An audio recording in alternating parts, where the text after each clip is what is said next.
하나님의 말씀은 사무엘하 3장 1절 한 절만 보겠습니다. 다 같이 합독하시겠습니다. 시작. 사울의 집과 다윗의 집 사이에 전쟁이 오래됨에 다윗의 점점 강하여 가고 사울의 집은 점점 약하여 가니라. 아멘. 3장에서 5장 계속해서 다 봐야 되겠지만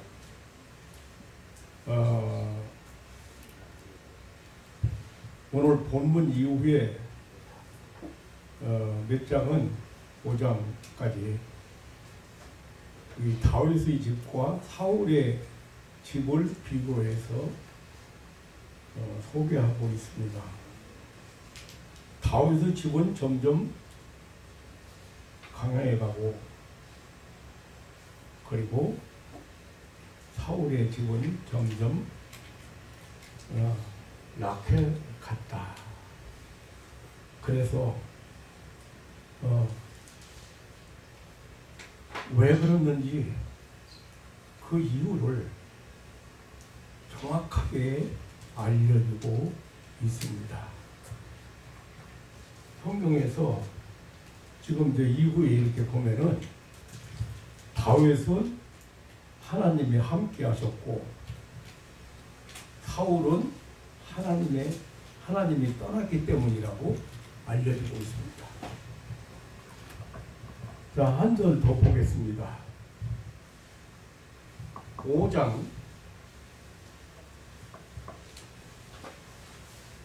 10절을 한번 보면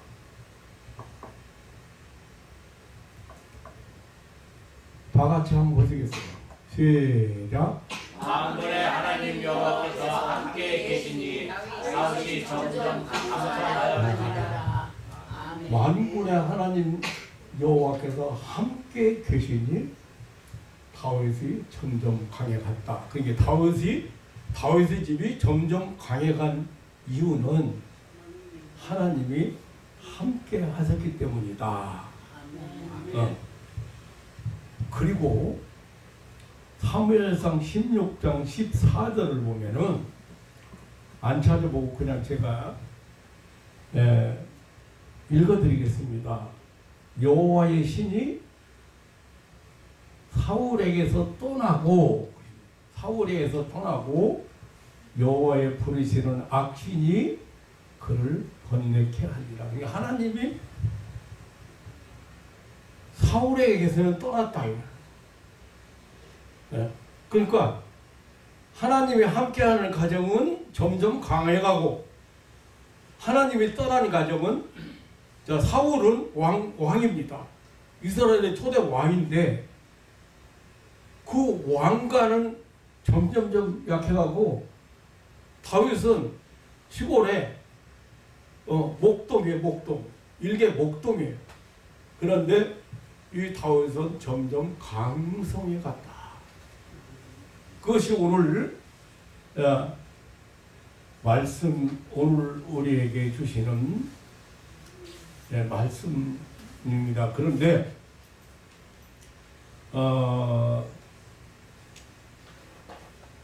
지난 주일에도 제가 말씀을 드렸습니다마는 그 다윗이 족장 골리앗을 쓰러뜨린 것도 하나님이 함께 하셨기 때문이라는 말씀을 드렸습니다. 사무엘상 7장 9절에도 내가 어디로 가든지 내가 너와 함께 있어 내 모든 대적을 내 옆에서 멸하였은즉 세상에서 존귀한 자 이름같이 내 이름을 존귀케 만들어 주리라고 다윗에게 말씀을 하셨습니다. 그 다윗은 하나님이 함께 하셨기 때문에 존귀한 사람이 되고 강성이 되었습니다. 사무엘하 8장 6절 14절을 보면 다윗이 어디를 가든지 여호와께서 이기게 하셨다고 했습니다. 우리가 잘 아는 요셉도 노예로 팔려가서 남의 집에 머슴살이 할 때나 감옥살이 할 때나 총리 대신을 되었을 때나 하나님이 함께 하셨기 때문에 점점 홍황에 갔다고 소개를 하고 있습니다. 그런데 사울왕은 점점점 약해가고 결국은 패망하고 말았습니다. 그 이유는 하나님이 떠났다. 근데 하나님이 왜 떠났는가? 하나님 말씀에 불순종하고 하나님의 일꾼인 사무엘의 말을 귀담아 듣지 않고 권력을 남용했고 그리고 망령된 행실을 해서 결국은 하나님께 버리시고 떠나버렸기 때문이었습니다. 그런 결과 악령의 역사에서 시기심만 작동하고 복수심만 가득하게 되므로 점점 쇠약해지다가 비참하게 멸망하고 말았습니다. 하나님 말씀에 불순종하는 것은 돌이킬 수 없는 무서운 죄입니다. 하나님의 권위에 도전하는 것이고 하나님의 계획을 무너뜨리는 무서운 죄입니다. 사무엘 선지자는 사무엘상 15장 22절에서 23절에 이렇게 말했어요. 하나님 말씀을 거스르기 때문에 순종이 제사보다 낫고 듣는 것이 수양의 기름보다 나으니 이는 거역하는 것은 사수의 죄와 같고 완고한 것은 사신 우사에게 절하는 죄와 같으리라. 왕이 여호와의 말씀을 버렸으므로 여호와께서도 왕을 버렸다고 했습니다.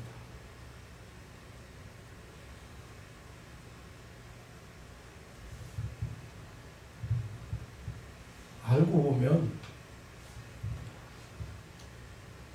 불순종은 하나님 말씀을 거역하는 것은 마귀에게 이용당하는 것입니다. 마귀에게 속은 것입니다. 인류의 조상 아담과 하와도 하나님을 마귀에게 속아서 하나님을 불순종했기 때문에 에덴에서 쫓겨났습니다.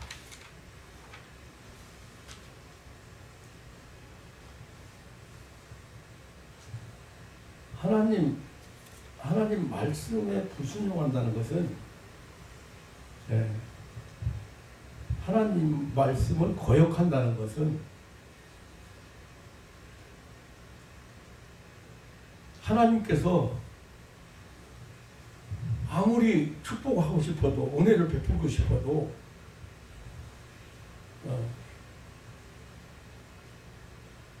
본인이 은혜를 받으려고 하지는 않는다. 모든 것에는 원인에는 모든 것의 결과는 원인이 꼭 있어요.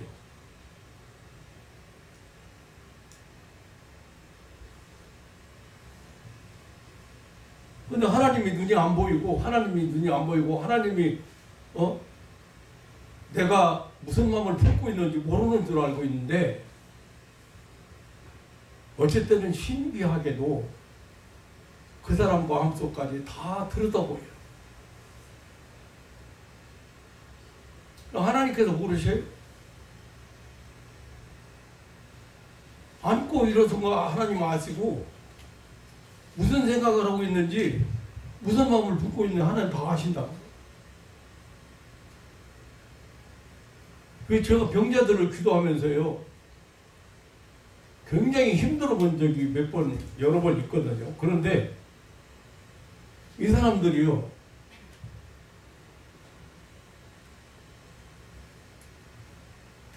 마지막까지 포기하지 않고 있는 게 있고 마지막까지 고집피고 있는 게 있고 마지막까지 하나님의 뜻을 거역하는 게 있어요. 절대 은혜를 못 받습니다. 그래서 어떤 집은요 집에 있는 거 쓰레기장으로 엄청 버렸어요. 심지어는 여행 가서 사온 뭐 이렇게 사람 모양 같은 거, 부처 모양 같은 거 만드는 거 이런 거 다 갖다 버리고 세상 노래 있잖아요. 노래. 옛날에는 카세트였어요. 카세트 모두 담아다가 다 쓰레기통에 버리고 그 집에 가면 거실에 양주 뭐라고 합니까? 찬장이라고 하고 뭐라고 양주 보관하는 거 멋있게 만들어진 거 고급스러운 거 다 서 있어요. 근데 그 속에 있는 양주까지 다 갖다가 쓰레기에다 버렸어요. 그거 값비싼 거. 전부 그 선물 받고 이런 것들인데. 왜? 환자가 해결이 안 되니까 해결이 안 되는 거예요.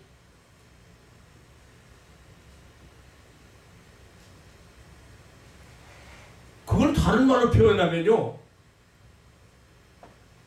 하나님이 싫어하는 것이고 누가 좋아하는 거예요? 마귀가 좋아하는 거예요. 마귀가 좋아하는 거예요. 그러니까 그것을 정리하지 않으면 절대 해결이 안 돼서 다 갖다 쓰레기장에다 버리게 시키고, 그런데 내가 버리게 시킨 게 아니었어요. 깨닫게 해가지고 그렇게 했어요. 근데 어떤 사람은 이런 사람이 있었거든요. 16일 동안 기도해도 안 움직이는 사람이 있었어요. 그래서 집에서 이제 소를 팔아가지고 소를 팔아가지고 병원으로 데려가야 된다고 소 팔아가지고 이제 돈 준다고 이제 데려왔어요. 가족들이 데려왔는데 그 하나님의 은혜를 받으라니까 참 가족 여러 명 왔는데 그중에 할머니가 왔어요. 이제 그 집안을 좌우하는 할머니가 같이 왔어. 그런데 이게 마음에 그 할머니 때문에 안 낳고 있는 거예요. 손녀딸이. 뭐 목사 부인 됐어요. 나서가지고.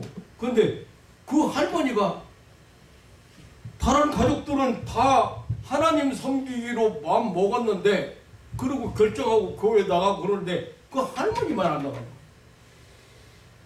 그러나 안 나가는 것으로 끝나는 게 아니라 시골 할머니들이 어때요?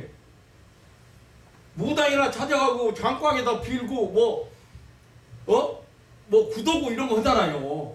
근데 집안 어른이 그걸 하는 어른이 회개를 하고 하나님 믿는다고 않고 그냥 남아 있어요. 그런데 할머니 때문에 손녀딸이 안 낳는구만. 그러니까 예? 아니 할머니 때문에 지금 손녀딸이 안 낳고 왜 다른 병자 다 낳는데 이 병자는 왜 안 낳는가? 할머니 때문에 그러네. 할머니 왜 예수 안 믿어요? 그러니까 아니 내가 예수 믿는다고 손녀딸이 낳는다고 하면 예수 믿어야죠. 믿어야죠가 아니고 지금 이 자리에서 확실하게 약속을 해요. 예, 하나님 섬기고 살겠습니다. 예수 믿고 살겠습니다. 그 소리 딱 떨어지자마자 역사 일어나기 시작했어. 어떻게 하나님 앞에서 목사를 속일는지 모르지만 뒤서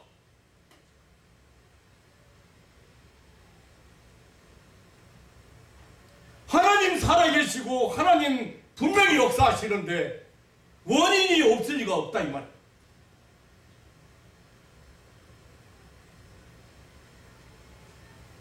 일국의 왕이고 대단한 권력을 가지고 있는 사울은 점점점 약해가서 패망했어. 목동은 점점점 강해져가지고 왕이 됐어. 반대로. 그런데 원인을 성경에서 지금 뭐라고? 하나님이 함께 하셨다고. 하나님이 함께 하셨다고.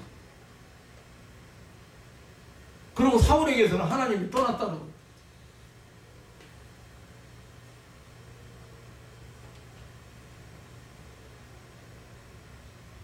하나님 소리를 들어요?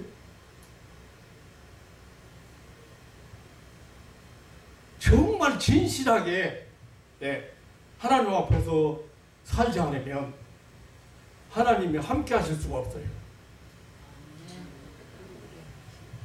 그 할머니가 집안 뭐 굳어놓은 거 뭐 장광에 비가 맨날 빌고 있는 거 뭐 시골 할머니가 뭐 다 주장하고 있는 거예요. 그런데 그 할머니가 아니 손녀딸은 병났으려고 가서 있는데 그 할머니가 회개를 하는 거예요.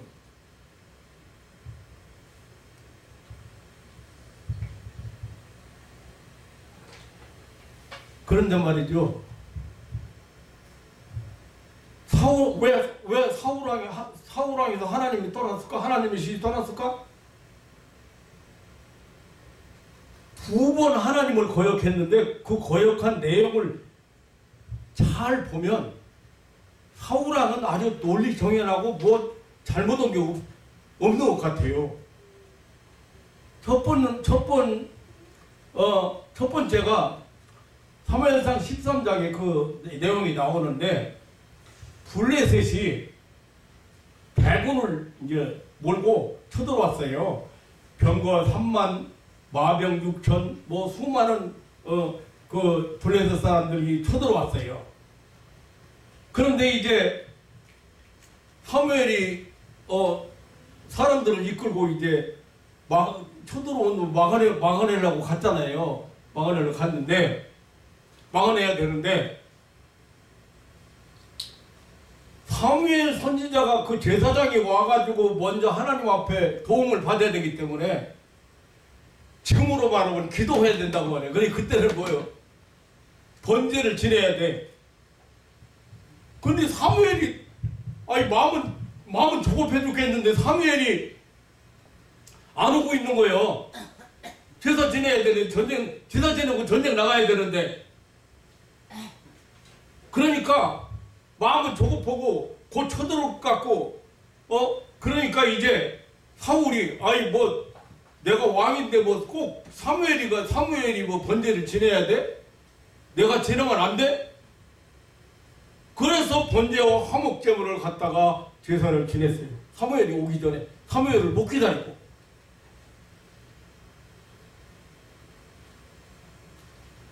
그런데 성경 여러분 그 내용을 보면 절대 하나님 앞에 제사를 드리는 것은 제사장만이 할 수 있는 일이에요. 그게 왕이라 해서 월권 행위한 거 하나님 그렇게 그 법칙을 정해놨어요. 제사장만이 제사를 지낼 수 있고 번제를 지낼 수 있고 화목제도 지낼 수 있고 성소에 들어갈 수 있고 다. 그런데 사무엘이 왕이라고 월권을 행사를 했다고 말이에요. 하나님이 정해놓으신 엄격한 규율을 범했다고 말이에요. 하나님 말씀을 거역했다고 말이에요. 그래서 사무엘이 왕의 망령된 행위에 대해서 지적을 했어. 어떻게 내가 와서 제사 지내야 되는데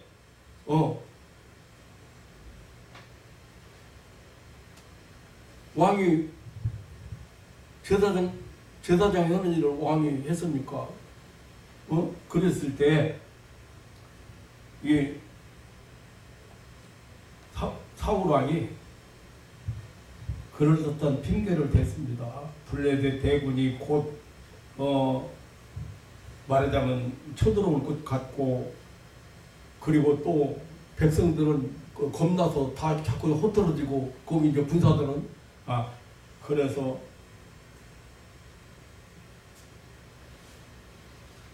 제사를 약속 시간도 지나고 사무엘이 안 오고, 그러니까 약속도 지나고 그러니까 시간도 급하고 그래서 내가 제사 지냈다고 핑계댔어. 근데 사무엘은 왕명된 행위죠. 하나님 말씀을 어겼다고 말이에요. 그러니까 사울하는 생각에는 자기가 잘못했다고 생각 안 하는 거예요. 논리적으로 당연한 거예요. 빨리 해서 저 쳐들어오는 걸 막아야 되는데 하나님 앞에 도와달라고 빨리 제사 지내고. 두 번째 또 마찬가지고, 두 번째는 사무엘상 15장의 내용이 나오는데요.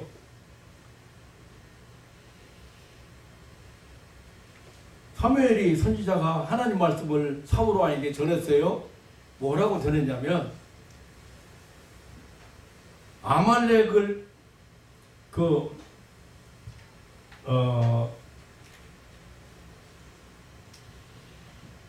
아말렉을 쳐서, 아말렉 족속을 쳐서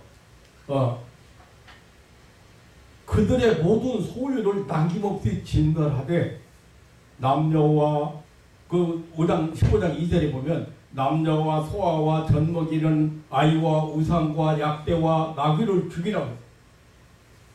그러니까 여하튼 아말렉 쳐들어가서 아주 싹 하나도 남김없이 다 진멸하겠단 말이에요. 그렇게 전했어요, 하나님께서. 그럼 왜 그러냐면, 이 아말렉은 참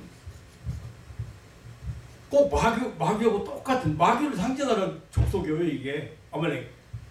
이스라엘 백성이 애굽에서 나와서 광야에, 지금 광야에 행진할 때 이제 얼마나 지쳤어요. 먹을 물도 없고 양식도 떨어지고 지치고 막, 그래서 사람들이 막 뒤에 처지고 막 이럴 때 와가지고 쳐들어오는 거예요, 이게.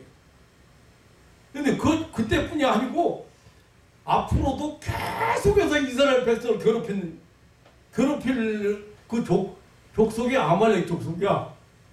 그러니까 하나님께서 아유 전멸시키라는 거야. 씨를 남기지 말고 전멸시키라는 거야. 그런데 하나님이 노하신 거예요. 왜 노하셨느냐? 사무엘에게 내가 사울을 왕 삼은 것을 내가 후회한다. 왜 그랬냐면, 거기 아말렉 왕 아각도 살려오고 아마 거기 내용은 좋은 것들을 다 남겨놨다고만 했거든요. 그런데 왕 아각과 함께 그 왕족이라든가 그 많은 사람들을 아마 앞으로 씌워먹을 것이 있다고 해서 포로로 잡혀오지 않았나, 이런 생각이 들고요. 그 다음에 무엇보다도 우양, 소양, 말 이런 가축도 좋은 거 다 남겨놨어. 전멸하라고 했는데 무엇까지? 젖먹이나 이기까지. 무섭잖아요. 그런데 그렇게 안 하면 안 돼요. 아까도 얘기했지만 마귀 역사하는 곳에 그거 완전히 끝장을 내야지 미련을 남겨두면 안 돼. 그놈이 또 활동하기 시작해가지고 완전히 괴롭히는 거예요. 이스라엘 백성이 얼마나 아말렉한테 괴롭 나간지 알아요, 여러분? 오늘 그런 것까지는 다 얘기를 못해요. 그런데 끝까지 끈질게 쫓아내고 괴롭힌 이 족속이 아말렉이에요. 그 하나님께서 아주 진멸, 하나 이만큼 남기면 어른 데까지도, 젖먹이는 어른 데까지 남기지 말라는 거예요. 그런데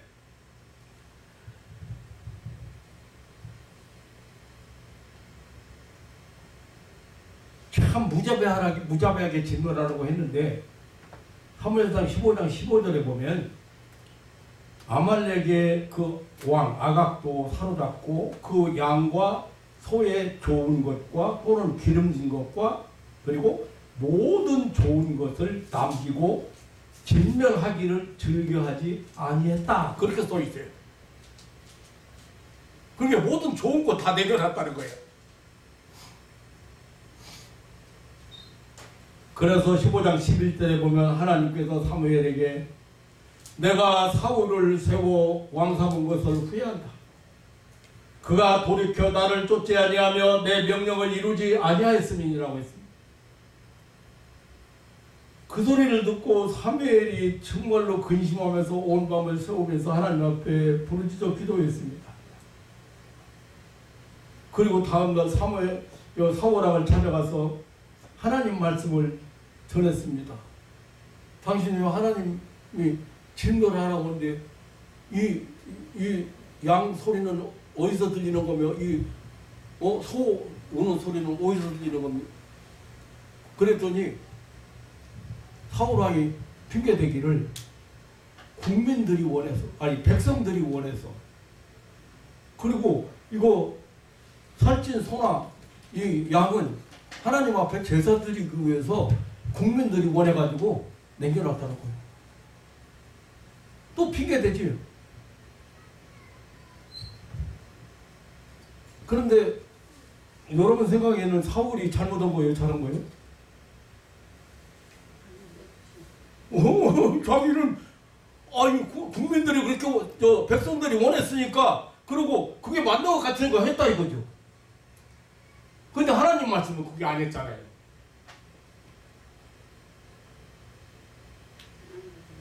하나님께서 사울을 왕으로 삼은 것을 후회한다고 까지 했어요.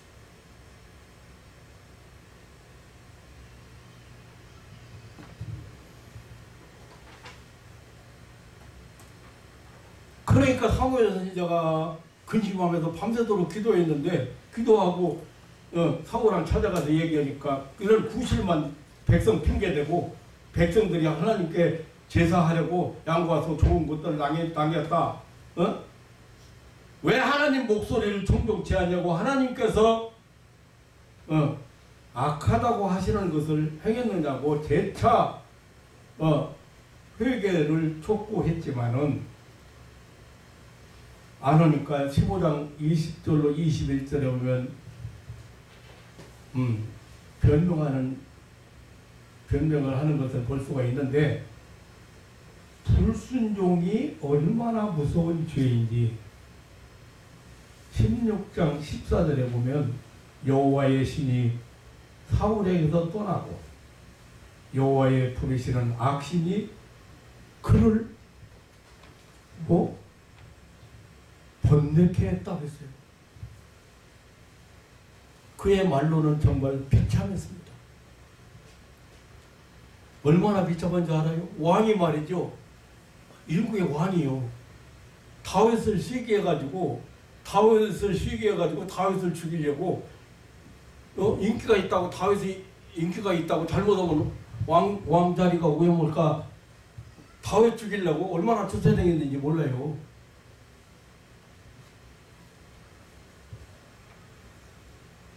그리고 나중에는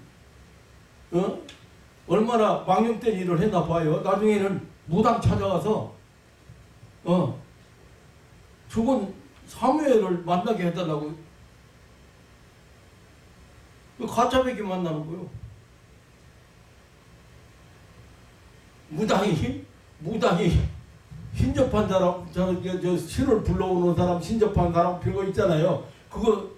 이거 엄마라고 해가지고 혹은 무슨 자기 가족 누구라고 해가지고 와서 탄식 갖고 이렇게 하면 같이 울고 난리나. 그게 진짜인 줄 알고.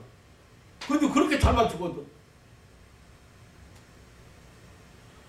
네가 분홍옷을 좋아했는데 내가 그거 한 벌 못 해줘서 내가 한이 맺혔다. 이러면 엄마가 하는 거 똑같은 것 같아.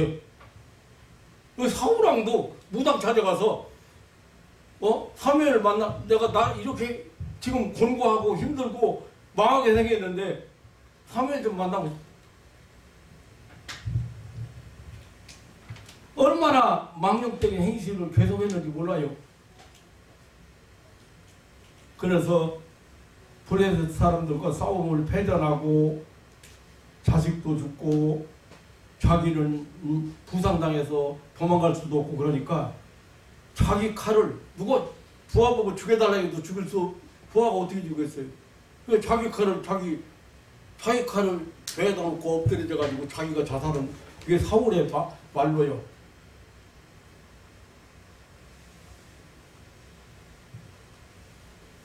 하나님의 말씀의 불순종은 사무엘의 말대로 하면 거역하는 것은 사술의 죄와 같고, 그 무슨 말이냐면 무당들이나 점쟁이 말 듣는 것하고 똑같다는 거예요.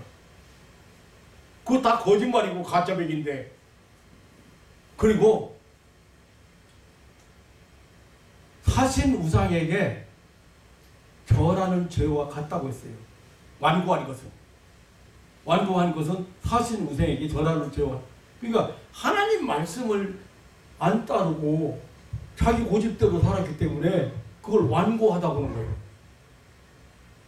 그거 뭐 같아? 사람들이 만들어 놓은 신에게, 그런 우상에게 절하는 것도 그 죄와 똑같다 이거예요. 용서 받아 못 받아. 하나님을 섬겨야 될 하나님의 백성이 인간들이 만들어 놓은 신에 절하는 것은, 경배하는 것은 절대 용납이 안 됩니다. 왜냐하면 여러분 하나님 형상 때문에 지금 어떤 사람들 있잖아요. 그리고 그 하나님의 형상이 회복돼 가는 사람들이, 회복된 사람들이 원래 영원한 생명을 받았기 때문에.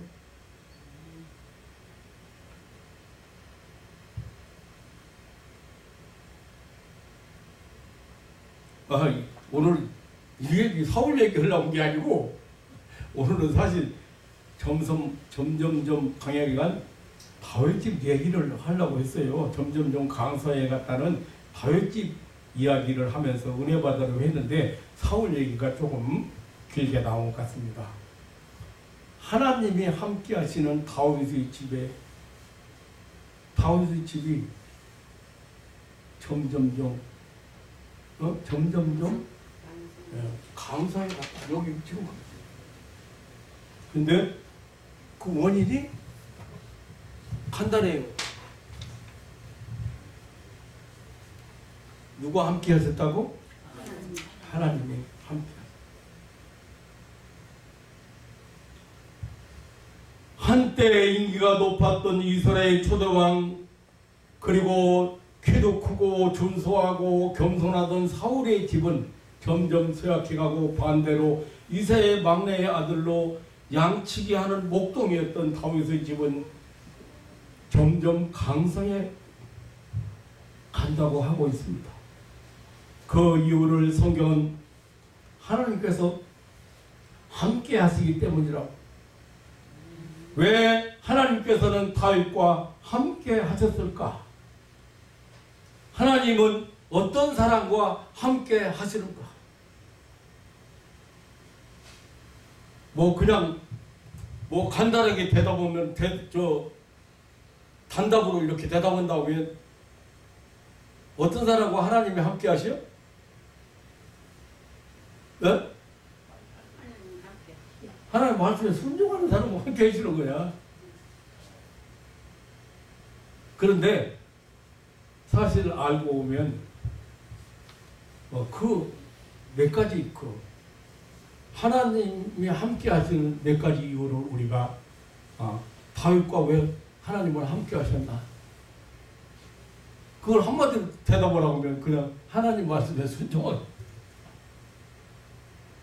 그렇지만 우리가 조금 더 깊이 생각해 본다면 다윗은 하나님을 경외하는 믿음의 사람이었습니다. 다윗은 비록 목동 출신이었지만은 큰 믿음의 사람이었습니다. 지난 주일에 말씀드렸듯이 나라가 위기에 처했을 때 물맷돌 하나로 적장을 쳐 죽일 때 그 사람이 고백한 걸 보면, 다윗이 고백한 걸 보면 대단하잖아요. 그 믿음의 고백이 하나님께서 사자의 발톱에서, 곰의 발톱에서 나를 건져주셨는데 이 블레셋 사람의 손에서도 나를 건져주신다고 소리쳤어요. 그래서 여호와 이름을 가지고 간 거예요. 하나님 이름을 가지고 간 거예요. 사랑하는 성도 여러분, 하나님은 다윗의 믿음대로 함께해서 역사하신 것을 믿으시기를 축원합니다. 아멘. 하나님은 믿음의 사랑과 함께하십니다. 두 번째는 하나님의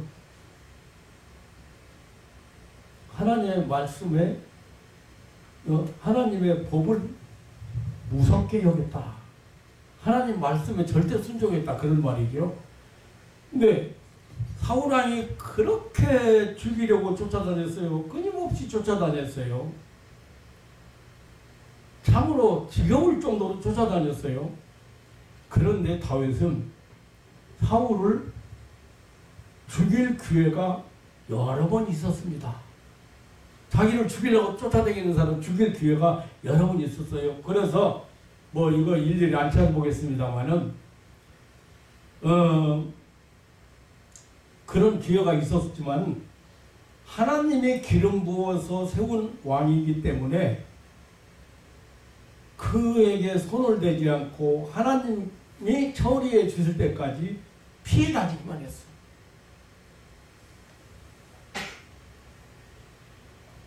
필탁에 앉아 있는데 창 던져가지고 죽이려고 됐어요. 또 뭐 누워서 잠자는데 죽이려고 할 때도 있었고, 그 도망내기다가 광야에서 숨었는데 바위 틈에 숨었는데 거기까지도 쫓아갔어요. 그렇게 수년 동안 도망다니면서 사울을 해하거나 욕하거나 원망하지 않았습니다. 결국 사울은 창으로 자기가 엎드려 자살해서 죽고 말았습니다. 그의 아들 요나단까지 전쟁에서 죽고 말았습니다. 다윗은 그렇게 자기를 죽이려고 쫓아다니는 그 사울을 그냥 옷만 잘라가 칼로 잘라가 가기도 하고, 그냥 죽을 수 있는데도 안 죽이고 내가 안 죽인다는 걸 알려줘도 안 깨닫고 끝까지 죽이려고 쫓아다니고, 하나님의 법을 무서워해요. 하나님의 법을 절대로 지키고 하나님의 말씀을 절대로 지켰다는 사실을 알려주고 있습니다. 그 다음에 다윗은 사울왕처럼 질투심이나 시기심으로 살지 않았습니다. 질투심을 절제하지 못하면 이 질투심을 극복하지 못하면 마음이 점점 좁아지고 결국은 패망하게 되는 것입니다. 욥기 5장 2절에 보면 분노가 미련한 자를 죽이고 시기가 어리석은 자를 멸하느니라 했습니다. 잠언서 14장 30절에 보면 마음의 화평은 육신의 생명이며 시기는 뼈의 썩음이니라 했습니다. 로마서 13장 13절에 낮에와 같이 단정히 행하고 방탕과 술 취하지 말며 음란과 호색하지 말며 쟁투와 시기하지 말고 오직 주 예수 그리스도로 옷 입고 정욕을 위하여 육신의 일을 도모하지 말라고 했습니다.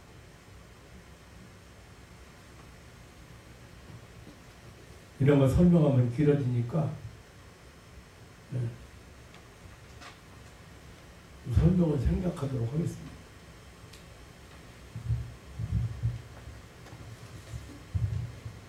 시기심은 누구나 있지만 이런 마음이 일어날 때마다 대적하지 않으면 안 됩니다. 물리치지 않으면 안 됩니다.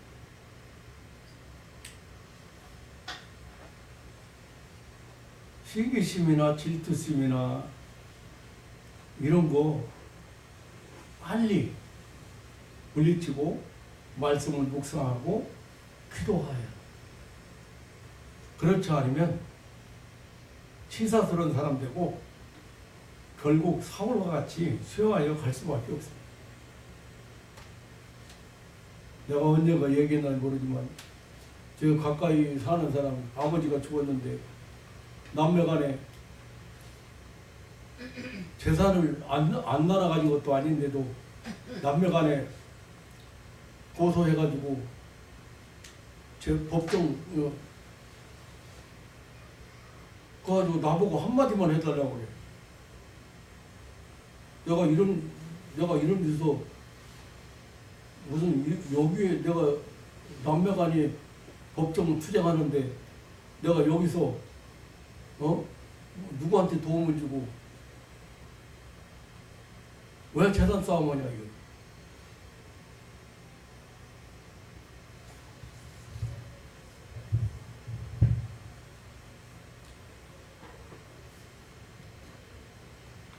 그래가지고 나는 이런 데는 동의할 수도 없을 뿐 아니라 내가 이것 때문에 법정에까지 갈 이유가 뭐냐. 정인으로 한마디만 해달라는 거지.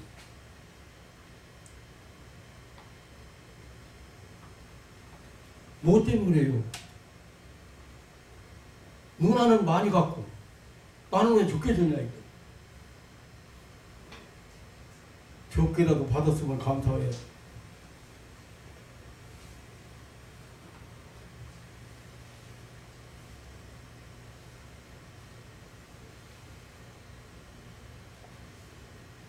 정말 치사한 사람이 되는 거예요. 나중에 치사한 사람이. 그래가지고 둘이 똑같이 망할 수밖에 없는 거예요. 맨날 리비아 사막에 한 성자가 원주 생활을 하고 있는데 마귀들이 의심을 갖다주고 뭐 온갖 유혹으로 그 육체를 괴롭혔는데 다 이겼다는 거예요. 그런데 어떤 다른 마귀가 나타나서 야 이놈들아 그런 조잡스러운 방법 가지고 안 된다 집어치워 하면서 그 성자에게 다가가서 귓가에 대고 말하기를 그 소식 들었습니까? 그러니까 무슨 소식이요? 당신의 형제가 알렉산드리아의 감독이 되었다느냐 이렇게 하니까 그 평온하던 얼굴이 잔뜩 찌푸러지더니 아구에 찬 얼굴이 되고 말았다는 얘기가 있습니다. 아무것도 안 넘어갔는데 형제가 잘 됐다는 거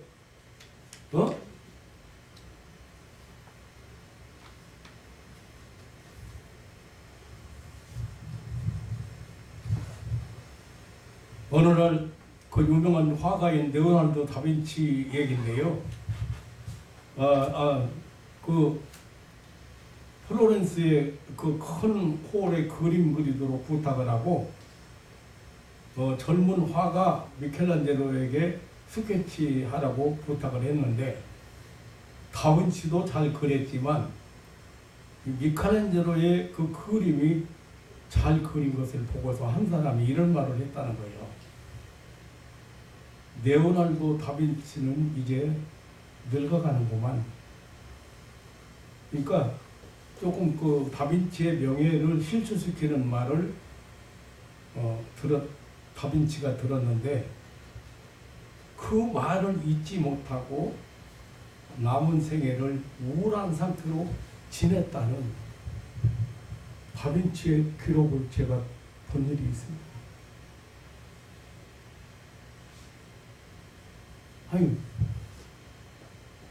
아니 좀 후배가 좀 더 잘 그린다고 하면 좀 어떨 것이요?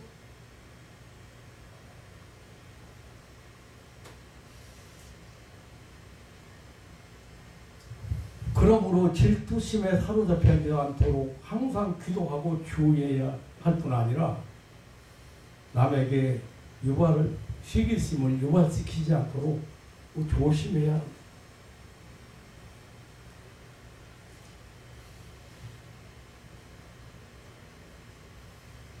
시기는 다른 사람을 쏘지만 결국 상처는 자기가 받는다고 합니다. 자기 밑에 있는 사람을 돕기에 바쁜 사람은 자기 위에 있는 사람을 시기할 시간이 없다고 했습니다. 사울은 마음이 좁아지기 시작을 해서 시기심에 사로잡히고 헤어나지 못하다가 점점 쇠화해져서 망했고 다윗은 마음이 진짜 넓다고 그럴까? 마음이 관용 이런 거라고. 그래서 점점 홍황에 갔다. 하나님은 희귀심이나 질투심이나 다툼을 일으키는 사람과는 함께하지 않습니다. 함께 할 수가 없습니다. 그건 마귀의 악재를 못하는. 무엇보다 다윗은 겸손한 사람이었습니다. 다윗은 목동 시절이나 왕이 된 후에나 하나님의 은혜를 늘 잊지 않고 감사하고, 그거 잊어버리면 안 됩니다.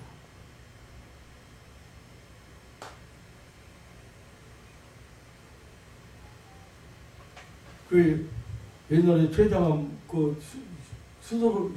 최장암이 제 안에 들어 있으니까 잘 모르고 배를 갈렸다 이거. 배를 갈리니까 마음이 몸에 전체에 다 퍼져 있다 이거. 그래서 의사들이 이거는 한 달도 못 산다 싶어가지고 대충 꼬맸어. 그것도 하나님의 은혜라고 생각하네. 지금 생각하고. 그 소리를 듣고 이제 목사는 또 제가 대구 안동까지 가방 들고 그 기도만 낫는다고. 아니 몸에 싹 퍼졌다, 암이 퍼졌다는데 하나님 못 고칠 병 어디냐고 내려갔어. 그래서 기도해주고 나섰다고 올랐어요. 지금까지 20년이 넘도록 잘 살고 있어 지금. 그런데 그분의 고백을 들으면 그런 거예요. 샤워하려고 옷을 벗으면 그 흉터가 너무 꼬맨 것이 정교하게 안 꼬매가지고 흉터가 이게 보인다 이거예요. 징그럽다 이거예요. 그런데 그럴 때마다 원망 나오려고 하다가도 그래도 살았는데 감사해야지.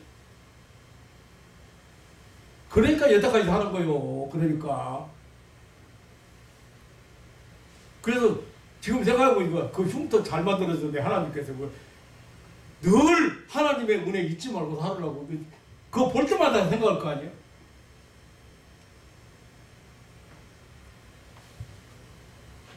겸손해.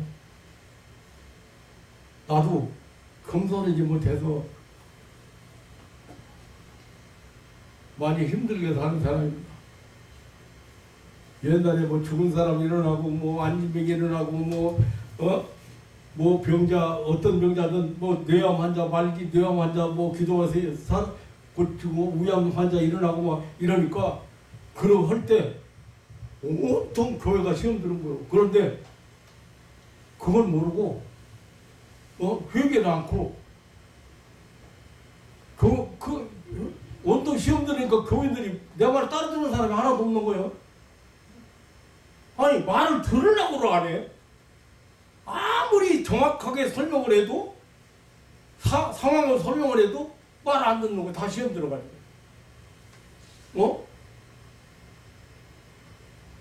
새벽기도 7, 80명 모이던 새벽기도인들이 나중에는 한 명도 안 나왔어. 그런데 깜짝 놀란 건 부목사까지 안 나왔어. 직원이 9명인데 9명이 내관승만 나와도 몇 명이에요? 나까지 다 해서 20여 명 모여. 새벽기도 다 다른 성도들이 안 나와도. 그런데 마지막 일주일만 기도 함께 합시다 그랬는데 점점점 다 떨어져 가더니 마지막 토요일날은 전사 한 사람하고 도목사 한 사람 와서 기도를 참석했어. 그런데 주일날은 도목사도 안 나왔어. 혼자 찬송가를 혼자 부르고서 기도를 혼자 하겠어. 그래서 이 강대상 뒤에서 혼자 우리 통곡을 하면서 찬송 부르고 그래. 나 없어져 봐라 너들이 어떻게 되나. 나는 여기서 한 일 다 한 사람이야. 아무도 나를 안 따라주고 내 말에 귀를 안 기울이고 어떻게 부목사까지 한 통속이 돼가지고 다 혼자 한번 생각해보고 7, 8명 새벽기도 모이던 교인이 한 명도 안 나왔다고 한번 생각해보세요. 그렇게 마귀가 시험 들었다는 걸 생각도 못하고 거만해져가지고 마음이 거만해져가지고 내가 손을 집은 죽은 사람도 일어나고 아니면 일어나는데 그래 너들 나 때문에 다 사는 사람들 아니야. 좋아. 나 여기서 할 일 다 했으면 나 떠난다. 얼마나 그만한지 내가 해본 거요? 하나님 하시니.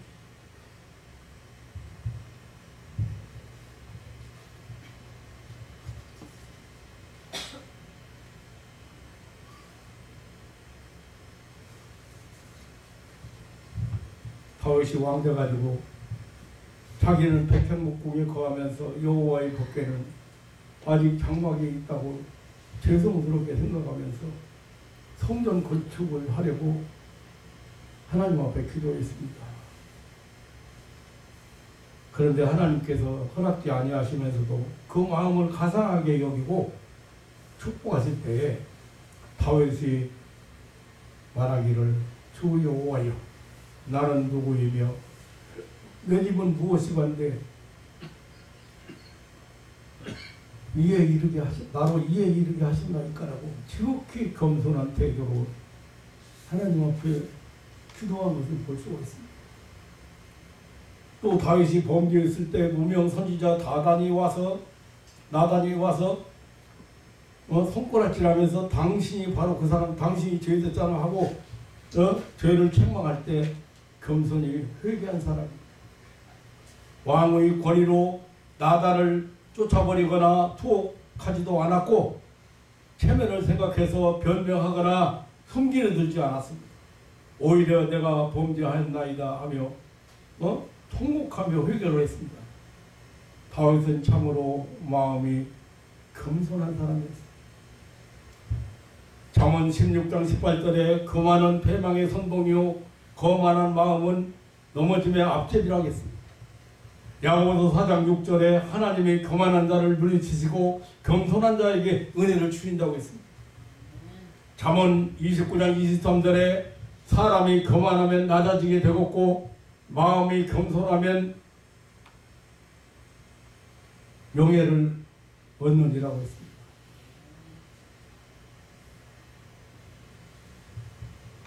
하나님은 하나님을 인정하고 하나님 앞에 겸손한 자와 함께 하시는 것을 믿으시기를 축원합니다.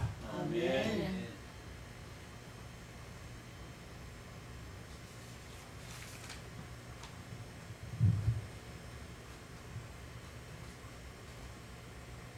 무엇보다 다윗은 용서의 사람이었습니다.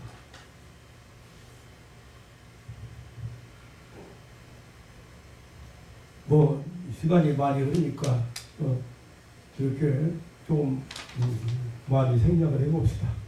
우리는 용서란 말을 쉽게 합니다. 하지만 용서보다 어려운 일은 없습니다. 용서보다 위대한 힘은 없습니다.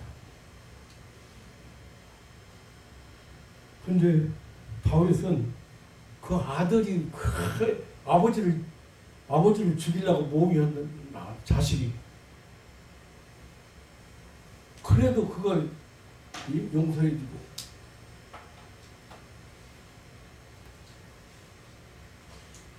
사울이 그렇게 죽이려고 쫓아다니고 그래도 하나님이 기름 부은 왕이라고 먼저가 말씀드렸지만 빌립보서 4장 3절에 너희 관용을 모든 사람에게 알게 하라.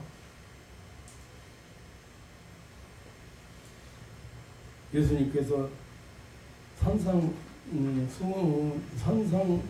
그 유명한 교훈을 많이 남겼습니다만 거기에 보면 너희 원수를 사랑하며 너희를 핍박하는 자를 위해서 기도하라 했습니다. 성경은 절대로 원수 갚지 말아야겠습니다. 때가 되면 하나님께서 갚으실 것이므로 우리 성도들은 용서하고 사랑하라. 예수님께서 십자가에 죽으시는 순간에도 아버지여 저희를 사하여 주옵소서 자기 하는 것을 알지 못함이니라. 스데반 선교할 때 마지막 무릎을 꿇고 크게 부르짖는 기도가 주여 이 죄를 저들에게 돌리지 마옵소서라고 용서의 기도를 했습니다. 그 결과 핍박하던 사울이 변해서 대사도가 된 것입니다. 우리 성도들이는 완전한 사람이 아닙니다. 용서받은 죄인들입니다. 그걸 항상 기억해야 합니다. 성경이 이웃을 사랑하고 원수를 사랑하라고 한 이유는 아마도 원수나 이웃이나 다 사람이기 때문일 것입니다. 그리고 하나님이 사랑하는 자들이기 때문일 것입니다. 복수심에 차서 원수 갚기 좋아하는 사람이 흥황할 수가 없습니다. 용서의 사람 다윗은 점점 강성해가고 복수의 사람 사울은 점점 쇠약해진 것은 당연한 결과입니다.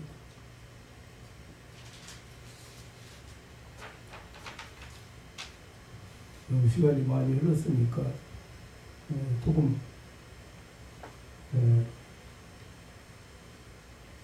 줄여보겠습니다.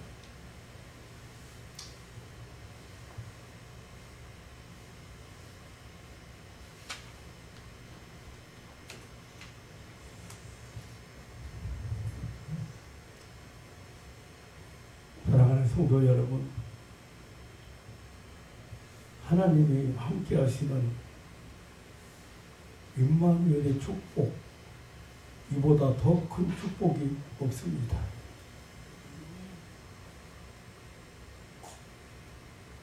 하나님께 버림받은 것보다 더 큰 비극은 없습니다. 하나님은 순종하는 사람과 함께 하십니다. 하나님은 순종하는 사람,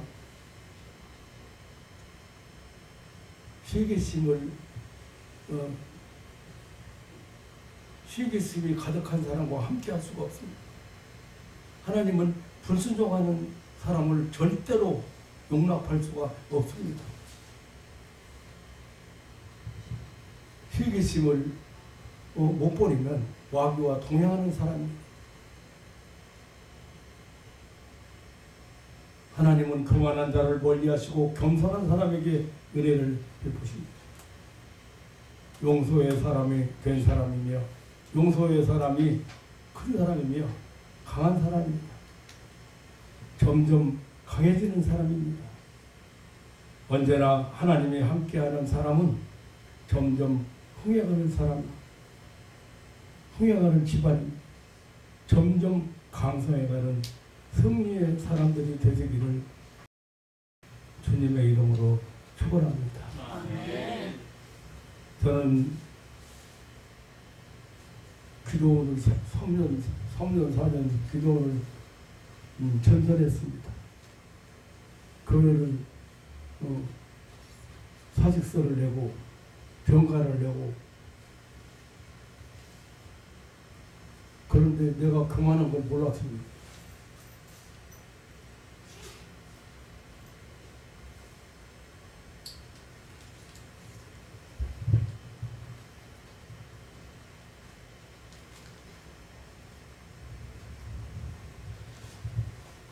교회를 버리고 떠나는 것은 하나님의 뜻이 아닌데 그것을 분별하지 못했습니다. 오랜 세월이 흘러가면서 그때야 깨닫고,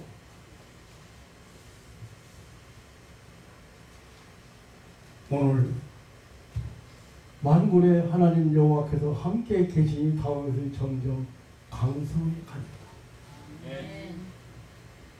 강해지고, 그리고 성장해 가고 많아져 가고,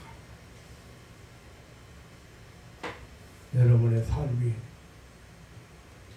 하나님과 동행하는, 하나님과 함께하는, 오늘 우리 찬송 불렀잖아요. 주와 동행하며 영생 구원하기 그런 신앙인들 되시기를 다시 한번 주님의 이름으로 축원합니다. 아멘. 언제나 어느 때나 함께 하시기를 원하시는 주님. 그래서 우리를 찾아와 주시고 우리 속에 거하시기를 원하시는 주님. 그 놀라운 사랑과 은혜를 감사합니다. 고집 부리고 욕심 부리고 시기하고 질투하고 하나님이 함께 할 수 없는 삶을,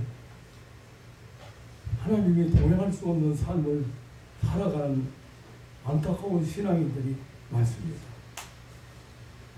오늘 이 아침에도 우리는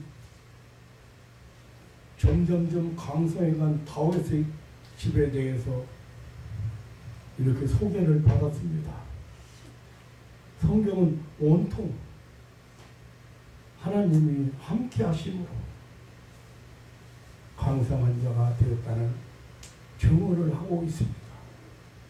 사랑하는 가족들, 항상 하나님이 함께 하시고 동행하셔서 점점 더 강해지고 모든 것이 풍성해지고 성장해가는 그런 하나님의 자녀들이 되게 하여 주옵소서. 아멘. 무엇보다 하나님 말씀 무서운 거 알고 하나님 말씀 붙들고